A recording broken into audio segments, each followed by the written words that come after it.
Hey everyone, this is Karen Waxman, founder of Retail MBA. Today we're going to be talking about selling a smart and final.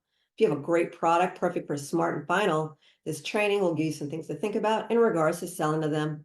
With that said, let's get started on today's training. Smart and Final is a grocery chain. They have a warehouse style food chain. So basically, warehouse means big, a lot of quantities, similar to the Costco concept where, they buy in bulk and these types of things. So it's a little bit different than a typical food place, but something to think about in regards to lots of quantities. That's great. They have over 300 stores they're responsible for, and their stores are 17,000 square feet, which means that they have the ability to buy a lot of product and they have a lot of room to test new products. So some of you have never thought about selling to a Smart and Final because maybe you don't live in an area where Smart and Final exists. And if that's you, definitely watch this training and think about this and add this to your retailers you want to sell into because again, they have tremendous buying power and one order that's successful with Smart and Final can be millions of dollars to your business and your bottom line. Also, again, some of you guys don't travel around the country, so you don't know about these different retailers. So I just try to help you there. The other thing is that if they are so large, they are much more willing to work with the small guy and testing out new products in their stores. Some retailers are very small.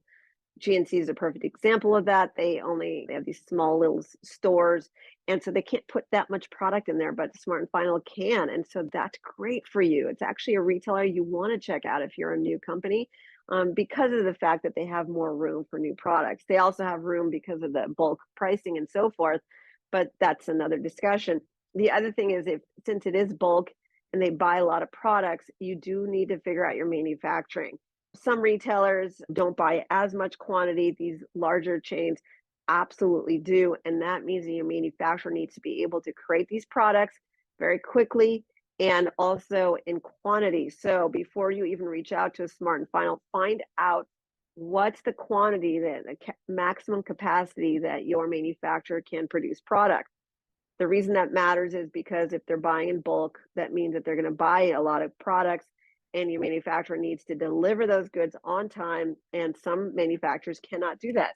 Some manufacturers can only create a certain number of products at a certain given moment. Obviously, it's different with perishable foods, but also if you are buying from a farm or whatever it is that you're doing, you definitely want to make sure that you can produce larger quantities for these types of retailers. It is imperative that you figure your manufacturing out in advance before working with this type of retailer. Any sort of bulk retailer will always stress out the little guy if they can't produce the volume. So that's something to consider. The final thing I want to say about Smart and Final is that they do work with a lot of distributors. Most groceries do because of the fact that they need to streamline the approach to work with individual manufacturers. And so the distributor usually takes on a lot of the responsibility of shipping and delivering products and so forth. The problem with distributors is that they tend to take money for their efforts, and that can be 20 to 30% off of whatever it is that you're selling, which means that you're making less money on a per unit basis. The good news is you make money on the volume, and distributors can actually sell your products to other retailers as well. Sometimes people don't realize that they're an extended sales force for you. So, say you got a distributor who sells to Smart and Final, and you're a little annoyed that they're taking so much money for their efforts. One thing that you can think about is that distributor probably sells to a lot of other grocery chains. And so, can you call your distributor after you start working deals and say, who else do you sell to? And see if you can get them to put it in other stores. A lot of times, people don't even think about asking their distributor who they sell to. And that's a very big deal for people like you who are trying to scale their business. And so, definitely utilize that distributor for other retailers. And then it gets worth it to work with these distributors when they're taking so much money for their efforts.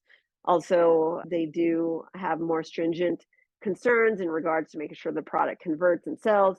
And a lot of times these guys will not work with you unless you have proven sales, these distributors, which is very ironic because you're working with them to scale your sales, but they may reject you until you get an order. So it's just a little bit of a constant difficulty to get a distributor to say yes. But once you're in the door, you should definitely leverage them to open up other grocery accounts.